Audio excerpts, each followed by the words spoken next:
Bismillahirrahmanirrahim. Assalamualaikum warahmatullahi wabarakatuh. Alhamdulillah wassalatu wassalamu ala Rasulillah wa ala alihi wa sahbihi wa man walah.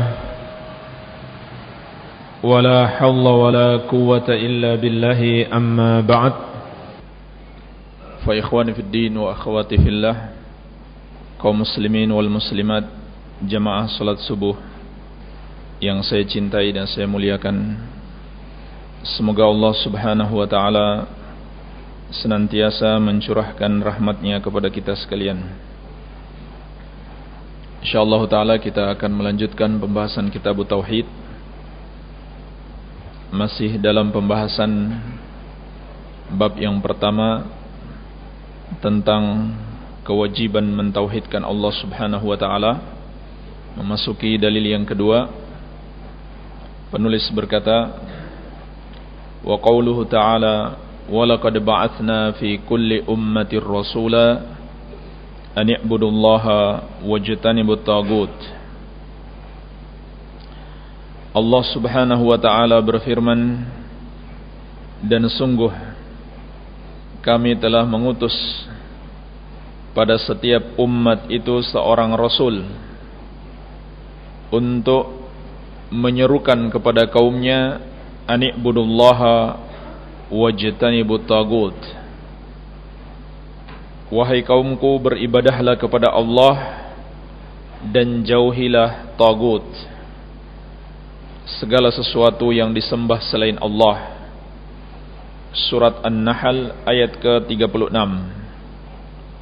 Jamaah sekalian, inilah dalil yang kedua dari kitab Tauhid. Di dalam ayat yang mulia ini, Allah subhanahu wa ta'ala mengabarkan kepada kita tentang misi para nabi dan rasul alaihimussalatu wassalam. Mereka adalah orang-orang yang terpilih, manusia yang paling mulia, manusia-manusia yang paling tinggi kedudukannya di sisi Allah subhanahu wa ta'ala, para nabi dan rasul alaihimussalatu wassalam. Maka Allah kabarkan kepada kita misi utama dakwah mereka di muka bumi ini adalah mengajak umat manusia untuk beribadah kepada Allah subhanahu wa ta'ala yang satu saja, dan memerintahkan agar kita menjauhi tagut, yaitu menjauhi segala sesuatu yang disembah selain Allah subhanahu wa ta'ala. Oleh karenanya jemaah sekalian, di dalam ayat yang mulia ini kita dapat memetik satu pelajaran yang sangat penting sekali, bahwasannya mentauhidkan Allah, memurnikan ibadah hanya kepadanya, itulah kewajiban yang terbesar. Karena itulah para nabi dan rasul alaihimussalatu wassalam diutus kepada kita. Dan pada ayat yang sebelumnya telah kita bahas bahwasannya tauhid itulah tujuan kita diciptakan di muka bumi ini. Dan dalam ayat ini ditegaskan bahwa tauhid itulah misi utama para nabi dan rasul alaihimussalatu wassalam. Ayat ini juga menunjukkan kepada kita agama para nabi dan rasul alaihimussalatu wassalam adalah satu. Seluruh para nabi dan rasul memiliki satu agama, yaitu agama Islam. Agama yang mengajak manusia untuk mentauhidkan Allah subhanahu wa ta'ala. Oleh karena itu ulama menjelaskan Islam itu ada dua makna. Al-Islam dengan makna yang umum dan Islam dengan makna yang khusus. Islam dengan makna yang umum adalah tauhid, memurnikan ibadah hanya kepada Allah yang satu saja. Ini adalah ajaran seluruh para nabi dan rasul alaihi wassalatu wassalam, sejak nabi yang pertama, Nabi Adam alaihi salam, sampai nabi terakhir, nabi kita yang mulia Nabi Muhammad sallallahu alaihi wasallam. Semuanya mengajarkan ajaran yang sama, yaitu tauhid. Walaupun syariat mereka berbeda-beda, walaupun cara mereka beribadah berbeda-beda sesuai dengan syariat masing-masing, tetapi yang mereka sembah adalah sama, yaitu Allah subhanahu wa ta'ala, dan yang mereka larang juga sama, yaitu perbuatan kesyirikan. Allah tegaskan tentang syariat para nabi dan rasul di dalam surat Al-Maidah ayat ke-48, likullin ja'alna minkum syir'atan wa minhaja. Setiap dari kalian kami jadikan syariat tersendiri dan jalan tersendiri. Artinya, walaupun syariat berbeda-beda, tetapi intinya sama, memurnikan ibadah hanya kepada Allah. Termasuk Nabi Isa alaihi salam. Ayat ini menerangkan kepada kita setiap rasul diutus untuk mengajak manusia beribadah kepada Allah. Termasuk Nabi Isa alaihi salam, beliau diutus ke muka bumi ini untuk mengajak manusia beribadah hanya kepada Allah. Dan beliau tidak pernah sedikit pun mengajarkan kepada kaumnya untuk beribadah kepada beliau. Di dalam Al-Quran Allah subhanahu wa ta'ala menyebutkan tentang ucapan Nabi Isa alaihi salam. Beliau berkata, ya bani Israel a'budullaha rabbi wa rabbakum. Wahai bani Israel, beribadahlah kepada Allah, Rabbku dan Rabb kalian. Jadi tanpa terkecuali seluruh para nabi dan rasul alaihi wassalatu wassalam mengajak manusia mentauhidkan Allah. Makanya ulama mengatakan ini makna Islam dengan makna yang umum. Dan juga Allah mengatakan tentang Nabi Ibrahim alaihi salam, beliau adalah hanifah muslimah, seorang yang hanif lagi muslim. Hanif itu artinya yang selalu berpaling dari kesyirikan dan beribadah hanya kepada Allah, lagi muslim, orang yang berserah diri kepada Allah, tunduk kepadanya dengan cara mentauhidkannya. Adapun Islam dengan makna yang khusus adalah Islam sebagai agama yang sempurna, yaitu agama yang dibawa oleh Nabi Muhammad sallallahu alaihi wa ala alihi wasallam.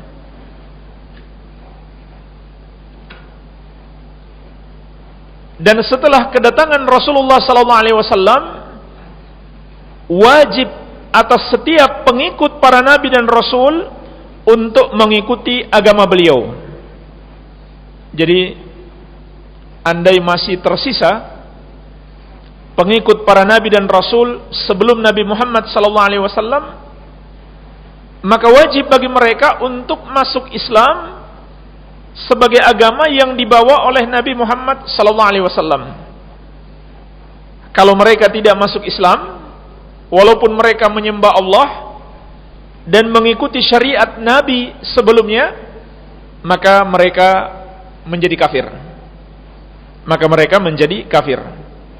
Karena Allah subhanahu wa ta'ala telah menetapkan agama yang terakhir, agama di akhir zaman, dan Allah telah mewajibkan seluruh umat manusia untuk mengikutinya, hanyalah agama Islam. Barang siapa yang tidak masuk Islam, maka Allah tidak akan menerima daripadanya.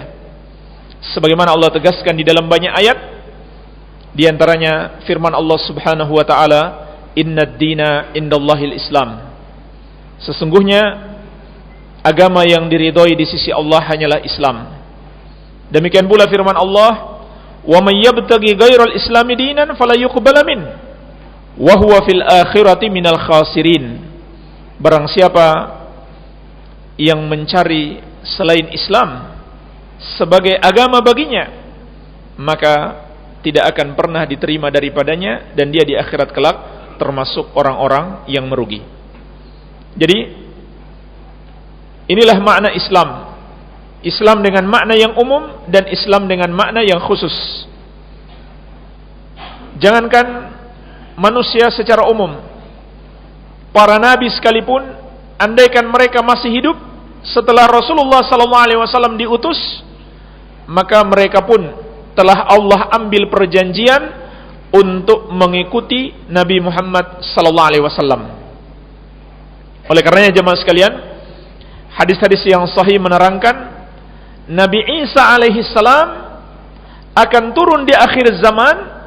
Beliau tidak menerapkan syariat beliau, melainkan syariat Nabi Muhammad SAW. Beliau tidak lagi menerapkan syariat yang pernah diturunkan kepada beliau, melainkan yang bersesuaian dengan syariat Nabi Muhammad sallallahu alaihi wasallam. Jadi ayat ini menerangkan kepada kita agama seluruh para nabi adalah satu, yaitu agama tauhid, mengajak manusia beribadah hanya kepada Allah dan melarang mempersembahkan ibadah kepada selain Allah sedikit pun. Dan jemaah sekalian, kalau kita sadari hal ini, maka keimanan kita akan bertambah kuat. Kenapa? Karena ternyata ini bukan sesuatu ajaran yang baru. Ini bukan sesuatu ajaran yang baru. Ini ajaran seluruh para nabi dan rasul alaihimussalatu wassalam. Ya. Bahkan bukan sekedar ajaran Nabi Muhammad sallallahu alaihi wasallam dan para sahabat. Selalu kita mengatakan kita harus mengikuti Nabi sallallahu alaihi wasallam dan para sahabat. Bahkan ini juga ajaran seluruh para nabi dan rasul, bukan ajarannya Nabi Muhammad sallallahu alaihi wasallam dan para sahabat saja. Bukan pula imam yang 4 saja, imam-imam besar, para ulama besar Ahlus Sunnah wal Jamaah, tetapi ini ajaran seluruh para nabi dan rasul alaihimussalatu wassalam. Ajaran tauhid, mengajak manusia beribadah hanya kepada Allah yang satu saja, dan melarang segala macam bentuk persembahan kepada selain Allah Subhanahu wa taala. Makanya sangat aneh tatkala seseorang itu dilarang untuk melakukan kesyirikan, dia dilarang untuk mempersembahkan ibadahnya kepada selain Allah, kemudian dia mengatakan, ini ajaran yang sudah saya terima dari nenek moyang saya. Adapun kalau kamu larang, maka yang melarang itu dia telah mendatangkan ajaran yang baru. Ini terbalik. Justru dia menyembah selain Allah, dia berdoa kepada selain Allah, dia menyembelih untuk pengagungan kepada selain Allah. Itulah sebenarnya ajaran yang baru, yang tidak diajarkan oleh Rasulullah sallallahu alaihi wasallam, tidak juga para nabi dan rasul sebelum beliau. Maka ayat ini menegaskan para nabi dan rasul seluruhnya orang-orang pilihan Allah utus untuk mengajak pada ajaran yang sama, yaitu tauhid. Kemudian jemaah sekalian, pelajaran lainnya yang bisa kita petik dari ayat yang mulia ini, bahwasannya setiap umat telah diutus seorang rasul. Setiap umat dan setiap kurun manusia Allah telah mengutus seorang rasul. Sebagaimana Allah tegaskan di dalam ayat ini, walaqad ba'atsna fi kulli ummatin rasula, dan sungguh kami telah mengutus pada setiap umat itu seorang rasul. Jadi setiap kurun waktu, setiap umat manusia di kurun waktu tersebut telah Allah Subhanahu wa taala utus seorang rasul. Dan jemaah sekalian, di antara fungsinya pengutusan para rasul, karena Allah Subhanahu wa taala Maha Penyayang, Allah ingin mengajak manusia kepada rahmatnya, dan agar supaya kelak di hari kiamat tidak ada yang beralasan, tidak ada yang mengatakan saya belum tahu kewajiban saya. Kenapa? Karena sudah diutus Rasul kepadanya. Dia nggak bisa beralasan demikian lagi. Sebagaimana Allah tegaskan juga dalam surat An-Nisa ayat ke-165. Rusulan mubashshirina wa mundzirina li'alla yakuna lin-nasi 'alallahi hujjatun ba'dar rusul. Para rasul Allah utus untuk memberikan kabar gembira dan peringatan. Kabar gembira artinya kabar surga bagi siapa yang mentauhidkan Allah, dan peringatan dari azab neraka bagi siapa yang menyekutukan Allah, agar tidak ada bagi manusia hujjah atas Allah setelah diutus para rasul. Maksudnya jemaah sekalian, tidak ada hujjah adalah tidak ada alasan. Tidak ada lagi yang mengatakan, ya Allah, saya tidak beribadah karena saya tidak tahu kewajiban saya, padahal sudah diutus Rasul kepada mereka. Ya. Kemudian jemaah sekalian, hanya saja berbeda antara pengutusan Rasul pada umat-umat terdahulu dan pengutusan Rasulullah sallallahu alaihi wasallam. Di antara perbedaannya yang sangat mendasar adalah para nabi dan rasul terdahulu hanya diutus untuk kaumnya saja. Makanya dahulu terkadang dalam satu zaman hidup bersama-sama beberapa orang nabi dan rasul. Misalnya di masa Nabi Musa alaihi salam, beliau diutus untuk Bani Israel. Pada umat yang lain ada rasul yang lain, seperti Nabi Khidir alaihi salam. Ya, ada nabi yang lain. Demikian pula di masa Nabi Ibrahim alaihi salam juga ada Nabi Lut. Mereka diutus pada kaum masing-masing. Berbeda dengan nabi kita yang mulia Nabi Muhammad sallallahu alaihi wasallam, beliau diutus untuk seluruh makhluk. Itu perbedaan yang sangat mendasar.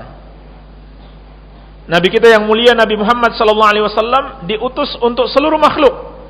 Sebagaimana Allah tegaskan di dalam surat Al-Anbiya ayat ke-107, "Wa ma arsalnaka illa rahmatan lil alamin." Dan tidaklah kami mengutus engkau wahai Muhammad kecuali sebagai rahmat bagi seluruh makhluk. Dan juga sabda Nabi sallallahu alaihi wasallam, "Kana an-nabiyyu yub'atsu ila qaumihi khassatan wa bu'ithtu ila an-nasi 'amatan." Dahulu para nabi diutus kepada kaumnya saja, sedangkan aku diutus untuk seluruh umat manusia. Ya. Makanya aneh kalau ada orang Indonesia yang beragama Yahudi mengikuti Nabi Musa katanya, atau beragama Nasrani mengikuti Yesus, atau mengikuti Nabi Isa alaihissalam. Ini sebenarnya aneh. Jangankan orang Indonesia, orang Eropa pun aneh. Yang mengikuti Yesus itu hanyalah Bani Israel. Hanya kepada mereka lah beliau diutus. Ya Bani Israel, abudullaha rabbi wa rabbakum. Kata Nabi Isa alaihissalam, wahai Bani Israel, beribadahlah kepada Allah, Robku dan Rob kalian. Adapun yang diutus untuk seluruh umat manusia hanyalah Nabi Muhammad sallallahu alaihi wasallam. Beliaulah yang paling pantas untuk diikuti. Bahkan andai masih hidup para nabi sebelumnya, juga wajib mengikuti beliau, dan Allah telah mengambil perjanjiannya seluruh para nabi sebelumnya. Baik.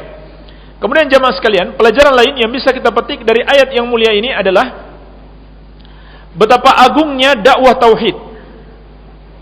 Inilah dakwah yang harus selalu kita prioritaskan. Jangan kita pandang remeh. Nabi kita yang mulia, Nabi Muhammad SAW pun senantiasa memprioritaskan dakwah tauhid. Selama 13 tahun beliau di Makkah, terus menerus beliau mendakwahkan tauhid. Setelah di Madinah, beliau pun masih mendakwahkan tauhid. Sampai menjelang wafat, beliau masih mendakwahkan tauhid, sebagaimana insyaallah taala akan datang pembahasan tentang kisah-kisah berdakwah Rasulullah sallallahu alaihi wasallam sampai menjelang wafat beliau. Dan ternyata itu juga dakwah para nabi dan rasul sebelumnya, selalu memprioritaskan tauhid. Kenapa jemaah sekalian? Karena itulah kewajiban terbesar.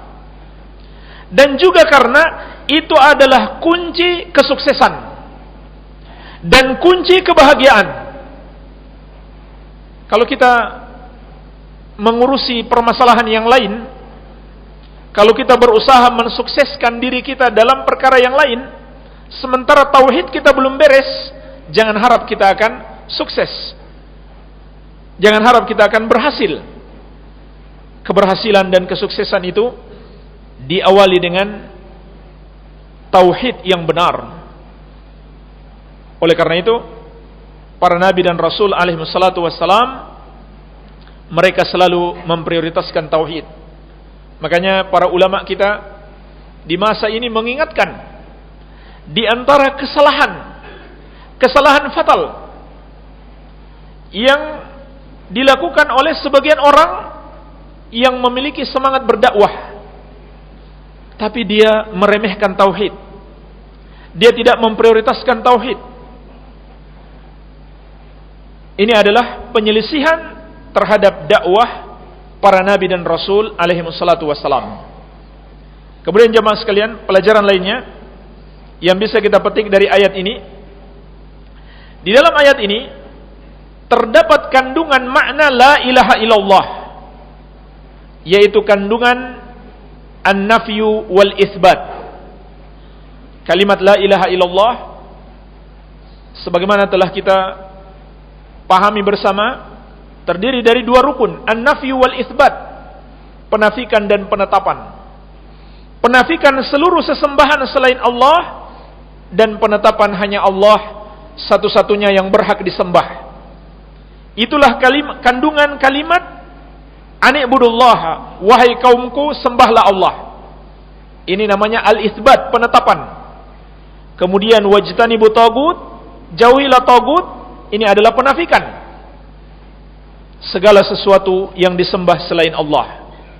Kemudian pelajaran lainnya jemaah sekalian yang bisa kita petik dari ayat ini, bahwasannya kita diperintahkan untuk menjauhi kesyirikan. Bukan sekedar diperintah untuk tidak melakukan, tetapi disuruh menjauh. Ini dua perintah yang sebenarnya berbeda. Jadi kita dilarang mendekat, bukan sekedar dilarang melakukan. Artinya apa jemaah sekalian? Kalau dilarang mendekat, maka kita dilarang melakukan semua perbuatan yang bisa menjerumuskan ke dalam kesyirikan. Jadi kita dilarang berbuat syirik, dan juga sekaligus dilarang melakukan perbuatan yang bisa menjerumuskan di dalam kesyirikan. Dan ini termasuk keistimewaan syariat Islam. Syariat Islam itu apabila melarang satu perbuatan, maka semua yang mengantarkan pada perbuatan itu juga dilarang. Walaupun tentunya tingkatannya berbeda. Makanya ulama mengatakan kita dilarang melakukan syirik besar, maka semua yang bisa mengantarkan kepada syirik besar itu termasuk kategori syirik kecil. Ya. Sama dengan larangan berzina. maka kita juga dilarang melakukan semua perbuatan yang bisa mengantarkan kepada perzinahan. Kita diperintahkan menjaga pandangan mata. Kita diperintahkan menjaga batasan-batasan di dalam pergaulan dengan lawan jenis. Dan seorang wanita diperintahkan untuk menutup aurat dan disuruh tinggal di rumah. Tidak boleh keluar rumah kecuali ada satu hajat. Dan apabila keluar rumah harus menutup aurat. Semua itu dalam rangka menjaga manusia agar tidak terjerumus di dalam perzinahan. Ya, makanya Allah katakan dalam Al-Qur'an, "Wala taqrabuz zina." Jangan kamu mendekati zina. Allah tidak mengatakan langsung jangan berzina, tapi jangan dekati. Artinya mendekati saja sudah diharamkan, apalagi melakukannya. Jadi ini yang harus kita lakukan. Jangan menyekutukan Allah dan jangan pula mendekatinya. Maka kita disuruh menjauh. Jauhilah tagut. Lalu apa yang dimaksud dengan tagut itu sendiri? Tagut itu secara bahasa dari kata at-tughyan yang artinya adalah melampaui batas. Mujawazatul had. Itu makna tagut secara bahasa.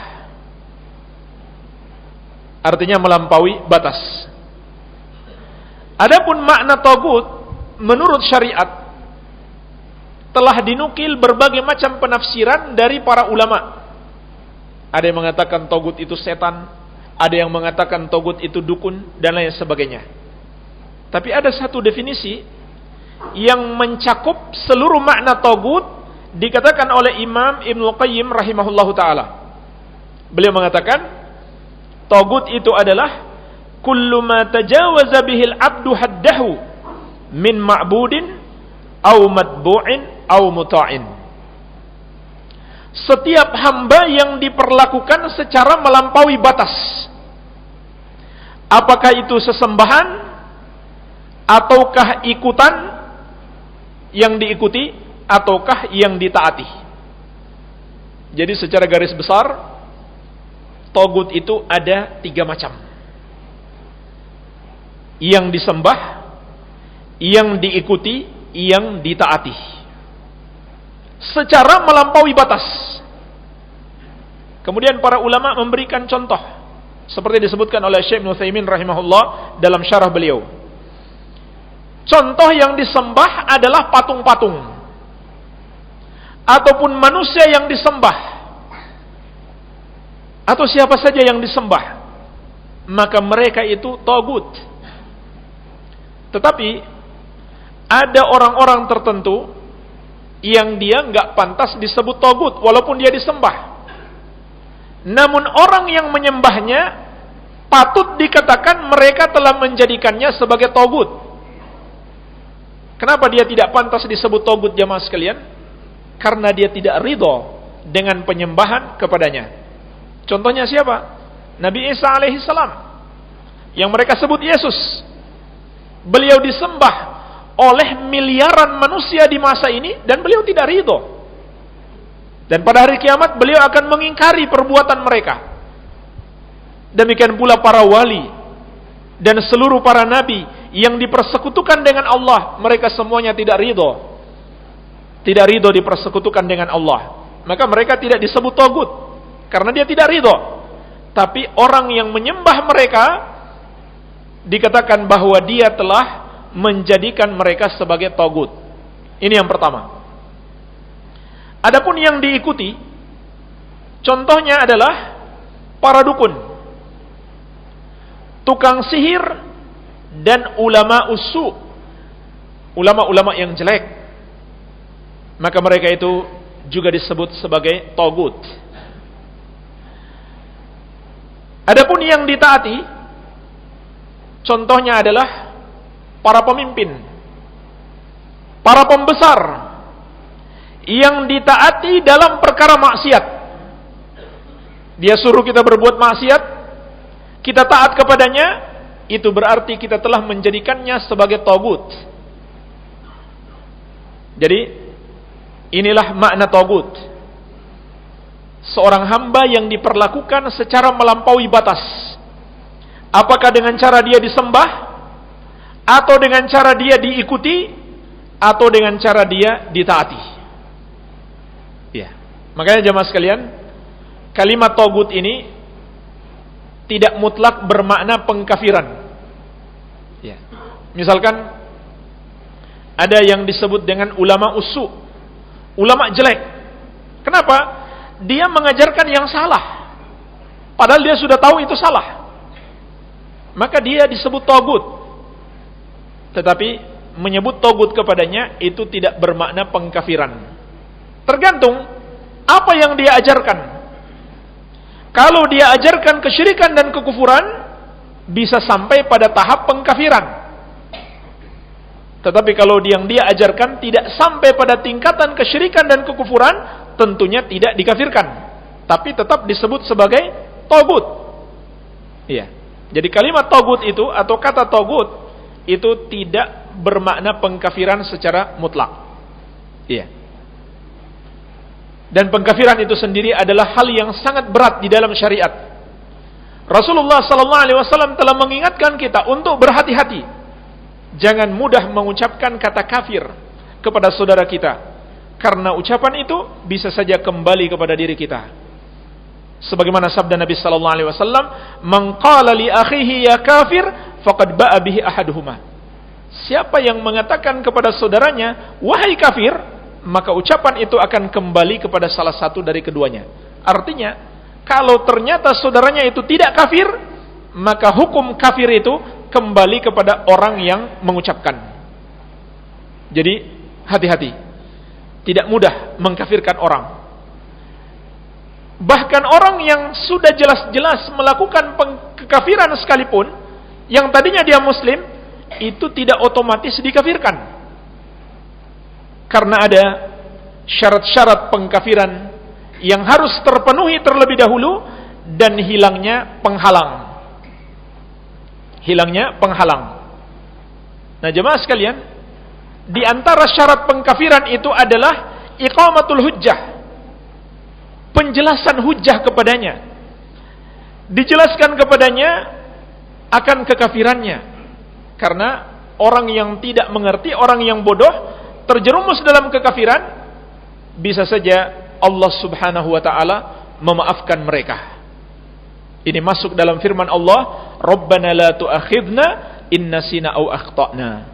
Wahai Rabb kami, janganlah engkau menghukum kami apabila kami lupa atau tersalah. Ya, orang yang tersalah itu maksudnya tidak sengaja karena dia belum tahu ilmunya. Maka di antara orang-orang seperti ini ada yang terjerumus dalam kekafiran, dan kita enggak boleh otomatis mengkafirkan dia. Ya, jadi kalimat tagut ini tidak bermakna otomatis orang yang disebut tagut dia kemudian dihukumi sebagai kafir, tidak. Iya. Jemaah sekalian, inilah beberapa pelajaran yang bisa kita petik dari ayat yang mulia ini. Semoga bermanfaat bagi kita. Sebelum kita tutup, mungkin ada sedikit tanya jawab, saya persilakan. Silakan, Pak. Assalamualaikum warahmatullahi wabarakatuh. Ini memang kadang-kadang sama itu. Katakan saja kita mengenai taat itu. Taat itu kadang-kadang kemudian kita meninggalkan ibadah. Kadang ibadah itu sendiri kan ada yang ibadahnya kopi, ada yang kopi. Nah, ini misalnya kita di dalam bekerja, aktivitas sehari-hari, kita berada dalam posisi di mana kita melakukan sesuatu ditaati daripada pimpin, kemudian kita tahu bisa meninggalkan sholat atau mengundurkan sholat. Apakah itu suatu yang togut kita lakukan? Baik.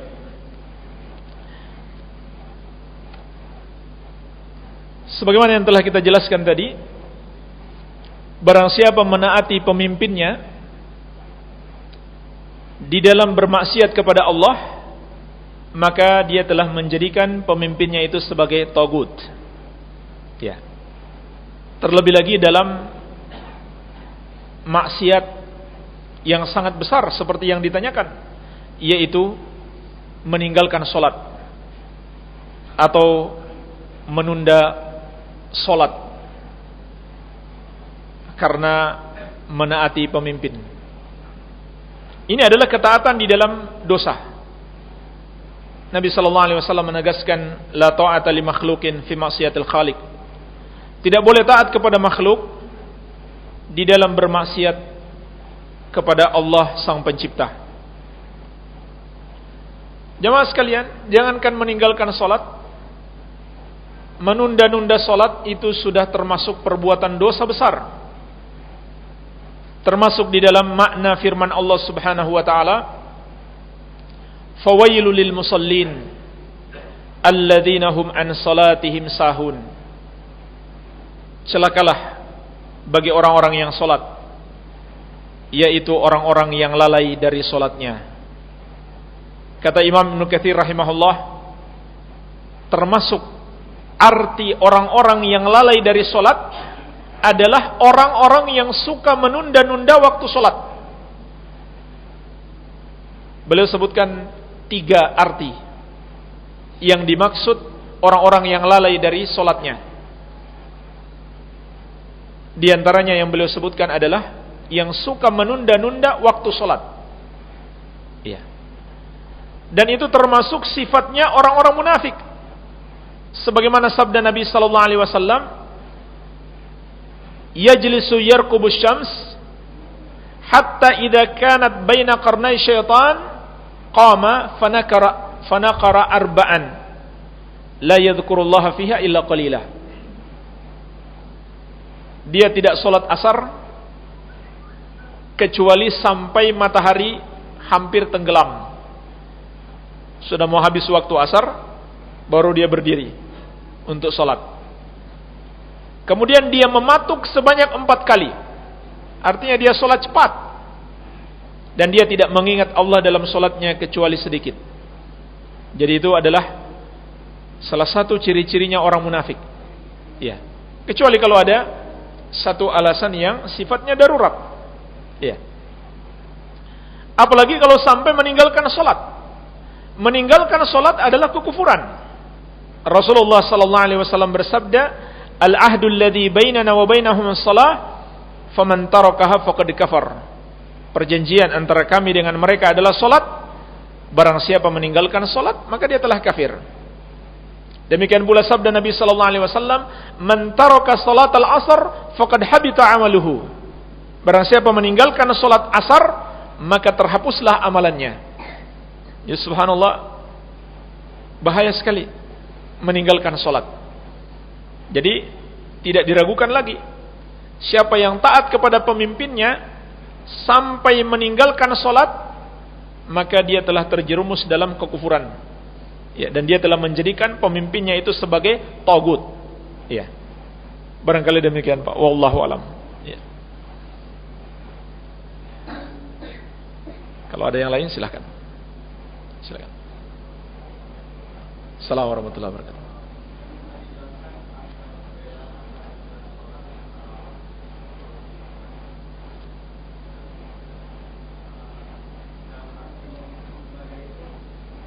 Ya, baik. Jadi pertanyaannya, istilah solat dan solawat sebenarnya dari segi bahasa sama. Solat itu jamaknya adalah solawat. Solawat. Solat 1 solat, solatani 2 solat, salawat 3 solat, dan seterusnya. Ya. Demikian pula istilah solawat kepada Nabi. Mufradnya adalah solat, as-solatu. Hanya saja perbedaannya adalah kalau kepada Nabi ditambahkan kata ala atau huruf ala. As-solatu ala Nabi sallallahu alaihi wasallam. Ya. Itu kalau dari segi bahasa. Artinya apa? Kita mendoakan Nabi kita yang mulia Nabi Muhammad sallallahu alaihi wasallam supaya dianugerahkan rahmat Allah, ditambahkan rahmat Allah. Itu artinya salawat. Iya. Salawat kepada Nabi sallallahu alaihi wasallam. Tapi kalau sholat 5 waktu atau sholat sunnah, itu di dalam bahasa Arab tidak ditambah huruf ala. Jadi sholat saja. Iya. Jadi dari segi bahasa ada perbedaan, dan dari segi istilah juga sudah jelas perbedaannya. Iya. Barangkali demikian, wallahu alam. Jadi keduanya adalah ibadah tersendiri. Salawat atas Nabi dan melakukan salat adalah dua ibadah yang berbeda. Iya. Silakan, Pak.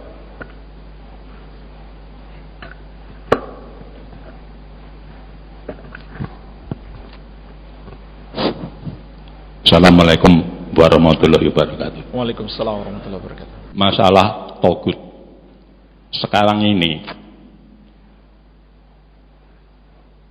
pemimpin partai itu banyak yang beragama Islam. Namun demikian, mereka atas nama partai mendukung calon yang bukan Islam.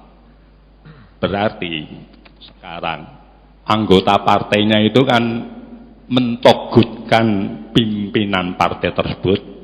Itu jelas dia itu tuh nanti akan mendapat azab dari Allah. Nah sekarang yang togutnya itu sendiri, pemimpinnya itu kan gimana?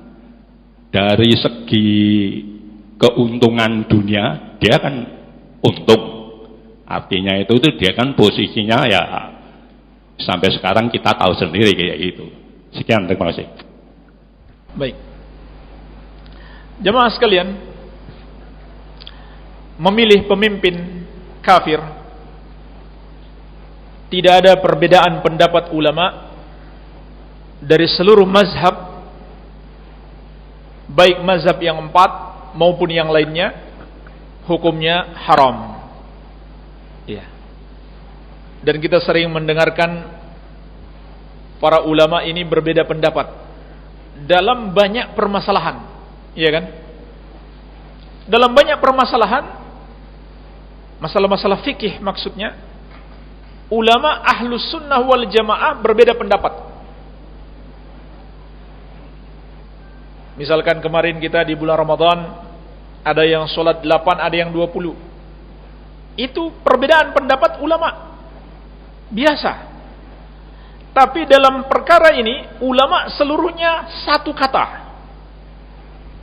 Ulama segitu banyak itu, tidak ada perbedaan pendapat. Memilih pemimpin yang kafir untuk kaum muslimin, hukumnya haram. Bahkan ulama juga sepakat, kalau tadinya dia muslim, kemudian dia murtad, wajib dia dilengserkan. Ganti dengan yang muslim. Apalagi yang aslinya memang sudah kafir. Makanya aneh kalau ada orang yang dianggap tokoh agama atau cendekiawan muslim atau bahkan disebut ulama, kemudian memfatwakan untuk memilih pemimpin kafir. Itu sangat aneh. Ya. Ulama seluruhnya sepakat, dan apabila ulama sudah sepakat, itu sudah pasti benar. Yang bertentangan dengannya pasti salah. Karena Nabi sallallahu alaihi wasallam bersabda, "Innallaha la yajma'u ummati 'alad dhalalah." Sesungguhnya Allah tidak akan menjadikan umatku bersepakat di atas kesesatan. Artinya kalau mereka sepakat pasti benar. Iya. Dan betapa banyak ayat di dalam Al-Qur'an dan Sunnah yang mengingatkan tentang hal ini. Di antaranya firman Allah, "Ya ayyuhalladzina amanu la tattakhidul yahuda wan nasara awliya ba'duhum awliya'u ba'd wa may yatawallahu minkum fa innahu minhum." Jemaah sekalian, perhatikanlah ayat yang mulia ini. Di dalamnya terdapat ancaman bagi orang yang memiliki loyalitas kepada orang kafir. Kata Allah, "Wahai orang-orang yang beriman, janganlah kalian menjadikan orang-orang Yahudi dan Nasrani sebagai wali-wali kalian." Apa artinya wali-wali kalian, jemaah sekalian? Artinya orang yang kalian cintai atau orang yang kalian bersikap loyal kepada mereka. Dan tidak diragukan lagi, memilih seorang pemimpin itu adalah sebesar-besarnya sifat loyal. Dan Allah tegaskan, ba'duhum awliya'u ba'd. Sebagian mereka hanyalah patut menjadi wali bagi sebagian yang lain. Wa may yatawallahu minkum fa innahu minhum.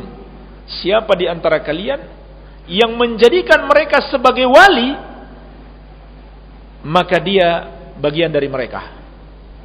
Artinya apa jemaah sekalian? Bisa sampai pada derajat kekufuran. Walaupun ulama di sini menjelaskan, orang yang bersikap loyal termasuk memilih pemimpin orang kafir, itu ada dua tingkatan. Tingkatan yang pertama sampai pada tingkatan kekufuran. Kapan itu jemaah sekalian? Ketika dia memilih pemimpin yang kafir tersebut atas dasar setuju terhadap agamanya, atau cinta terhadap ajarannya yang kufur kepada Allah, maka dia juga kafir seperti mereka. Tidak ada bedanya. Tingkatan yang kedua, yang lebih rendah daripada itu, dia bersikap loyal atau mencintai orang kafir, atau memilih orang kafir menjadi pemimpin atas dasar apa? Karena keuntungan duniawi misalkan. Maka ini adalah dosa besar, namun tidak sampai pada kekufuran. Ini kita harus bisa bedakan. Ya, ini dosa besar, namun tidak sampai tingkat kekufuran. Jadi itu makna firman Allah, wa may yatawallahum minkum fa innahu minhum. Siapa di antara kalian yang bersikap loyal kepada mereka, maka dia bagian dari mereka. Itu ada perincian. Karena ada sebuah hadis, seorang sahabat Rasulullah sallallahu alaihi wasallam, beliau terjerumus dalam satu kesalahan, yaitu beliau menolong orang-orang musyrik Makkah dengan membocorkan rahasia penyerangan Rasulullah SAW ke Makkah. Ya, ini dia sudah bersikap loyal kepada orang kafir. Tapi setelah beliau ditanya apa alasannya, ternyata beliau ingin menyelamatkan saudaranya di Makkah, bukan karena memusuhi Islam, bukan karena cinta dengan kesyirikan.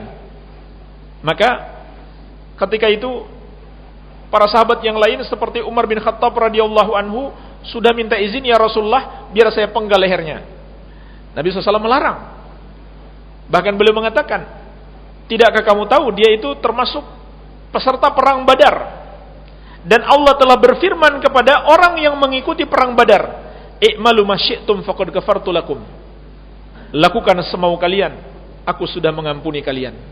Dan subhanallah, keutamaan para sahabat Rasulullah SAW. Ya, di antaranya yang mengikuti perang Badar. Artinya beliau tidak sampai dikafirkan. Namun itu adalah dosa besar dan tentunya beliau bertobat. Jadi itu adalah ayat yang memberikan pengkhususan terhadap hadis yang memberikan pengkhususan terhadap ayat. Ya.